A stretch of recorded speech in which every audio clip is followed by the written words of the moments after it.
एक दिन नन्ही जंगल में धीरे धीरे घूम रही थी। तभी उसने देखा कि एक कोने में मयूर बार बार उड़ने की कोशिश कर रहा था। वह थोड़ा दौड़ता, पंख फैलाता, थोड़ा ऊपर उठता, फिर जमीन पर गिर जाता। नन्ही उसके पास गई और प्यार से बोली, मयूर, तुम क्या कर रहे हो? मयूर ने थकी हुई सांस लेते हुए कहा, मैं जंगल की सबसे ऊंची पहाड़ी तक उड़कर पहुंचना चाहता हूं, पर मेरे दोस्तों का कहना है कि मोर कभी इतना ऊंचा नहीं उड़ सकते। शायद वे सही कह रहे हैं। वह नीचे बैठ गया और धीमी आवाज में बोला, और इतनी कोशिशों के बाद अब मुझे भी लगने लगा है कि मैं सच में वहां नहीं पहुंच सकता।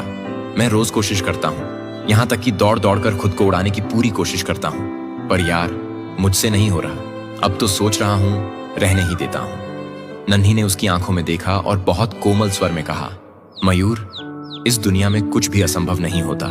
जिस चीज की कल्पना कोई कर सकता है उसे वह पा भी सकता है। बस कोशिश करना नहीं छोड़नी चाहिए। मयूर ने हार सी मानते हुए कहा, नन्ही, मैं अब थक चुका हूं, अब मुझसे कोशिश नहीं की जाती।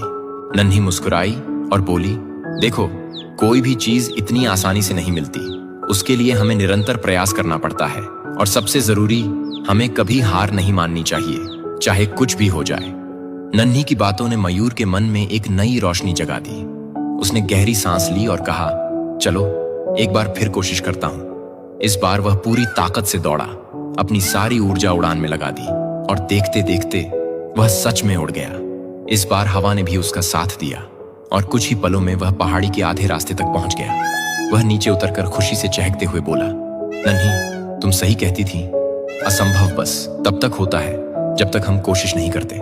नन्ही ने प्रेम से उसके कंधे पर पंख रखा और कहा, मयूर, एक बात हमेशा याद रखना, जो अपने सपने को किसी भी हालात में नहीं छोड़ता, उसका साथ ये कुदरत भी देती है।